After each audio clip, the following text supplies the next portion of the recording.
Buenas tardes, doctor. Nuestro grupo va a presentar el trabajo final de cardiorrespiratorio. Volúmenes pulmonares. Los volúmenes pulmonares pueden ser calculados a partir de una espirometría.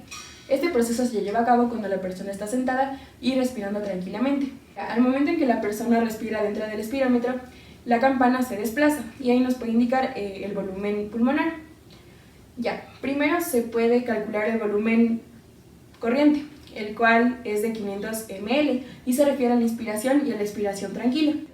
Después se calcula el volumen de reserva inspiratorio, el cual es de 3000 mililitros, y este es el volumen máximo que una persona puede inspirar.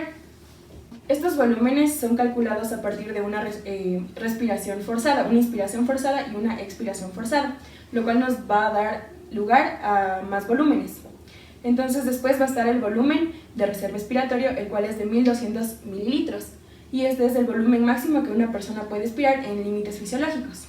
El volumen que queda después del volumen de reserva expiratorio se llama el volumen residual, que es de 1200 mililitros, y este no se puede calcular con una espirometría. Retroalimentando lo que dije anteriormente, aquí podemos ver los volúmenes pulmonares. Primero está el volumen corriente, que está aquí, que es de 500 ml. Después está el volumen inspiratorio de reserva, que es el de 3000 ml. Después está el volumen de reserva expiratorio, que es el de 1200 ml. Y por último, acá abajo, el volumen residual, que no se mide con la espirometría, pero es de 1200 ml. Al igual que los volúmenes pulmonares, las capacidades pulmonares también pueden ser medidas a partir de una espirometría. Las capacidades pulmonares son la unión de los volúmenes pulmonares. Primero tenemos a la capacidad inspiratoria, la cual es la unión del volumen corriente con el volumen residual inspiratorio. Entonces, estos dos suman un total de 3500 ml, y es la cantidad máxima de aire que podemos inspirar desde una expiración tranquila. Capacidad residual funcional es la unión del volumen residual con el volumen de reserva expiratoria, y es el volumen máximo que queda en los pulmones después de una expiración tranquila, y es de 2400 ml. Capacidad vital es el volumen que se puede expirar después de una inspiración máxima, y es la unión de la capacidad inspiratoria con el volumen residual. Y por último, la capacidad pulmonar total, que incluye a todos los volúmenes y tiene un total de 5900 ml. La relación entre la capacidad vital y el volumen expiratorio forzado se tiene el valor que es de 0,8, es decir, que el 80% a lo que corresponde este valor es el volumen vital que se puede dar durante una expiración. Entonces, tenemos aquí una curva que es del volumen expirado versus la línea del tiempo. Se puede observar que a más volumen el tiempo va a decaer. Entonces esto explica el fenómeno del 80%. O 0,8. Entonces empecemos distribuyendo todos los términos para definir conceptos. Entonces tenemos que la capacidad vital es el volumen de expiración que se encuentra en los pulmones, es decir, la capacidad máxima. Y la capacidad vital forzada es el volumen total que se encuentra en los pulmones durante un periodo de tiempo, 1 minuto. Ventilación alveolar. Yo les voy a explicar esta curva, pero antes de ello es importante mencionar que la ventilación alveolar, su función principal va a ser renovar continuamente el aire del intercambio gaseoso que se da en los pulmones.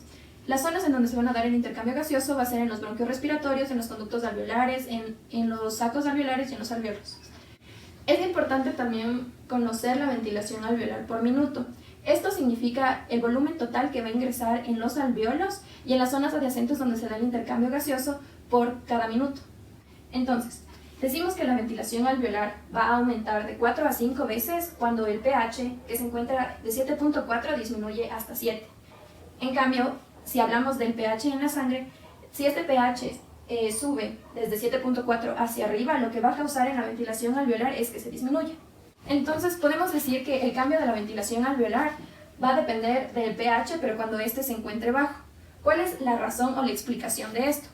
Es que cuando la ventilación alveolar disminuye a causa del aumento del pH, este va a causar que descienda la cantidad de oxígeno y de la presión del oxígeno que se añade en la sangre, estimulando así la frecuencia respiratoria.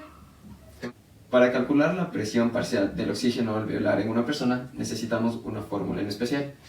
Esta fórmula va a estar compuesta por la presión barométrica menos la presión de vapor de agua por la concentración de oxígeno expresada en fracción menos la presión alveolar del dióxido de carbono.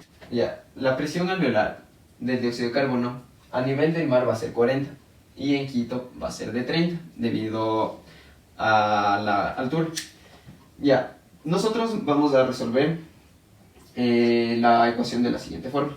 Reemplazaremos la presión barométrica, la presión del vapor de agua y 0,21 de la concentración del oxígeno, que siempre va a ser 0,21. Esta vez nosotros vamos a hacerlo a nuestra altura, refiriéndonos a Quito, y vamos a poner 30. Y como resultado nos dará 75 milímetros de mercurio. Suelto, es importante multiplicar la constante por la presión del oxígeno. En este caso tenemos que la constante del oxígeno es 0.003, es un valor que siempre lo vamos a tener, porque es una constante. Por otro lado, la presión que vamos a tener aquí es de 100 miligramos de mercurio. Una vez que obtenemos esta multiplicación, tenemos un resultado de 0.3, que esta es la concentración del oxígeno disuelto. Vamos a encontrar que el oxígeno sería el gasto cardíaco por la concentración del oxígeno que ya habíamos sacado anteriormente. Entonces, como sabemos, el gasto cardíaco es de 5 litros sobre minuto, vamos a multiplicarlo por el 0.3 de la concentración de oxígeno y tenemos un resultado de 15 ml de oxígeno sobre minuto.